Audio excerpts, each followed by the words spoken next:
শরীফ ওসমান হাদির জানে শেষ হয়ে যাওয়ার ঘটনায় উত্তপ্ত বাংলাদেশ। বিভিন্ন জায়গায় চলছে বিক্ষোভ প্রতিবাদ।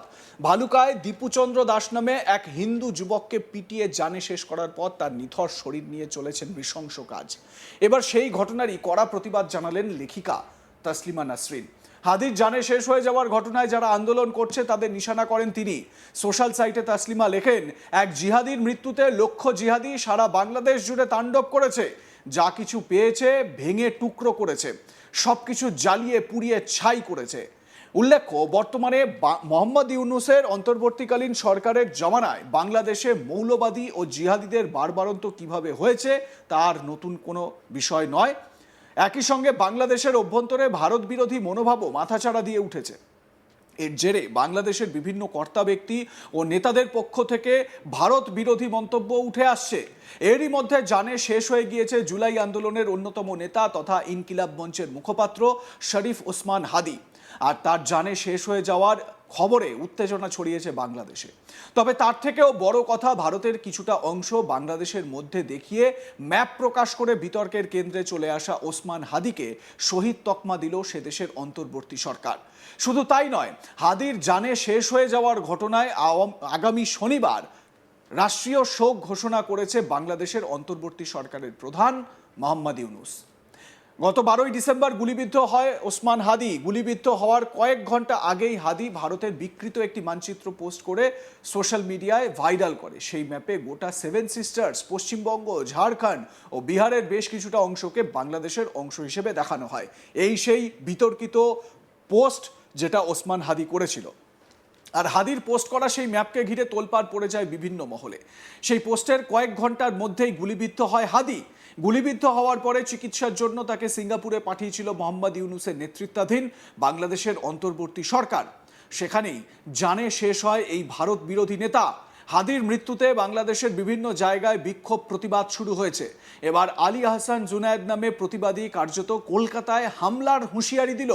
সে বলে, গুজরাটের কসাই বাংলার কসাইকে জায়গা দিয়েছ। যদি বাংলাদেশ যেতে চায়, বাংলাদেশের 20 কোটি জনগণকে সঙ্গে নিয়ে কলকাতা থেকে বাংলার কসাইকে ধরে আনবো। মুখে বড় বড় বুলুনি, সাহস কিন্তু এক ফোঁটা নেই। বাংলাদেশের মাটিতে দাঁড়িয়ে যেরকমভাবে ভাষণ দিচ্ছে, একবার এরও, এই আলী আহসান জুনায়েদেরও ভেবে দেখা উচিত যে ওসমান হাদির কি পরিণতি হয়েছে। কি বলছে এই আলী আহসান জুনায়েদ, শুনুন। গুজরাটের কসাই বাংলার কসাইকে জায়গা দিয়েছো। যদি বাংলাদেশ যেতে যায়, বাংলাদেশের 20 কোটি জনগণকে সাথে নিয়ে কলকাতা থেকে বাংলার কসাইকে ধরে আনবো। শরীফ ওসমান হাদির মাথায় গুলি করা হয়েছে। আমাদের ভদ্রতার অর্থ যদি মাথায় গুলি করা হয়, তাহলে আমাদেরকে আওয়ামী লীগের দোসরদেরকে মাটি থেকে খুঁজে বের করতে হবে। আমাদের ভদ্রতার জবাবে যদি আমার সহযোদ্ধাদের গায়ে গুলি চালানো হয়, তাহলে ওই সন্ত্রাসীদেরকে মাটিতে পিষে ফেলতে হবে। আমাদের ভদ্রতার জবাবে আমরা দেখছি ভারত মনে করেছে ভারত থেকে পরিকল্পনা করে আমার ভাইকে হত্যা চেষ্টা চালানো হবে। আর বাংলাদেশে শরীফ ওসমান হাদির ভাই বন্ধুরা বেঁচে থাকতে ভারত শান্তিতে থাকতে পারবে না। আমরা স্পষ্ট ভাষায় বলতে চাই, গুজরাটের কসাই বাংলার কসাইকে জায়গা দিয়েছ। যদি বাংলাদেশ যেতে যায়, বাংলাদেশের 20 কোটি জনগণকে সাথে নিয়ে কলকাতা থেকে বাংলার কসাইকে ধরে আনবো। বাংলার জনগণ ভয় পায় না। বাংলার জনগণ হাসিনাকে দিল্লিতে পালিয়ে যেতে বাধ্য করেছে।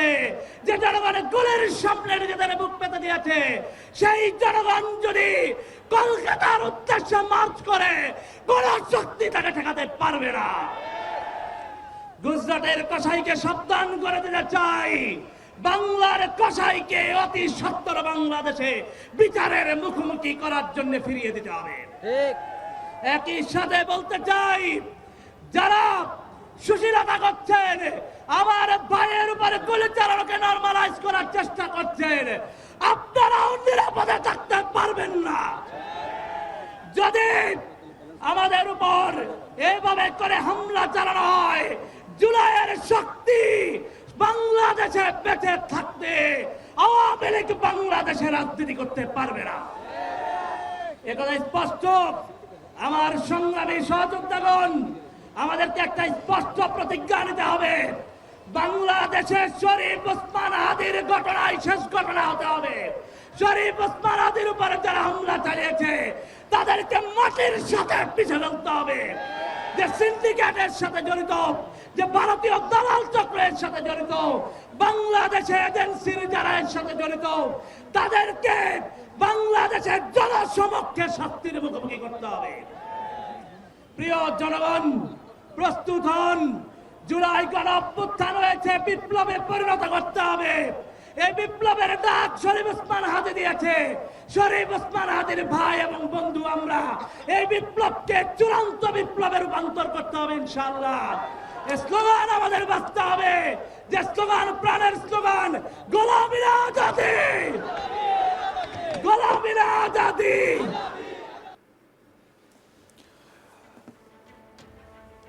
শুনলেন তো কি বলল এই প্রতিবাদী, যাকে বলে একদম পাগলের প্রলাপ। আর হবে নাই বা কেন? বাংলাদেশের বর্তমানে যা অবস্থা, একদিকে মূল্যবৃদ্ধি, আর্থিক অবনতি সহ বিভিন্ন ক্ষেত্রে একেবারে মুখ থুবড়ে পড়া অবস্থা। হাত পেতে বেড়াতে হচ্ছে অন্তর্বর্তী সরকারের প্রধান মোহাম্মদ ইউনূসকে। আর সেই কারণেই এমন উল্টোপাল্টা বকছে। শুধুমাত্র বকছে না, একে দিয়ে বকানো হচ্ছে। সিআইএ ডিপ স্টেট এই কাজ করাচ্ছে। সিআইএ ডিপ স্টেট ভারত বিরোধী একটা পরিবেশ তৈরি করার চেষ্টা করছে। তাতে মদদ দিচ্ছে এই ওসমান হাদি, জুনায়েদের মতন সব ছাত্র নেতারা, যারা নিজেদেরকে ছাত্র বলে বিবেচনা করে, দাবি করে, যারা এই জুলাই আগস্ট আন্দোলনে নেতৃত্ব দিয়েছিল। শেখ হাসিনা দেশ ছাড়তে বাধ্য হয়েছিলেন। শেখ হাসিনা তিনি দেশ ছেড়েছিলেন, আওয়ামী লীগকে নিষিদ্ধ করা হলো। আওয়ামী লীগ নির্বাচনে অংশ নিতে পারবে কি পারবে না সেটা পুরোপুরি বাংলাদেশের অভ্যন্তরীণ বিষয়। শেখ হাসিনা ভারতে রাজনৈতিক শরণার্থী, তাকে শরণ দিয়েছে ভারত। ভারত নিজের যে অবস্থান, সেই অবস্থানে সবসময় অটুট থেকেছে। যখনই কোনো দেশের শীর্ষ নেতা বা প্রধান, তার জীবন আশঙ্কায় রয়েছে, তার মৃত্যু ঘটতে পারে, এই জায়গা থেকে দাঁড়িয়ে ভারতের কাছে শরণার্থী হিসেবে আশ্রয় চায়।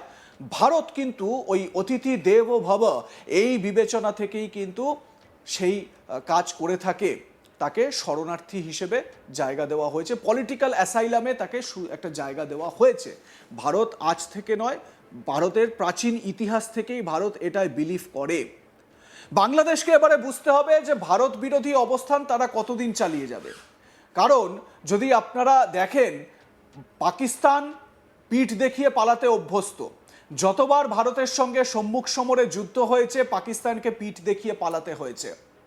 আমেরিকা ভিয়েতনাম যুদ্ধে আফগানিস্তানে তালিবানের বিরুদ্ধে পিঠ দেখিয়ে পালিয়েছে বারবার। তাই কেউ কিন্তু সময়ে কাজে আসবে না। আপনাদের মতামত কি জানাতে থাকুন, দেখতে থাকুন আজ তাক বাংলা। সাবস্ক্রাইব করুন আমাদের ইউটিউব চ্যানেলটি, বেল আইকন প্রেস করুন নোটিফিকেশন পেতে।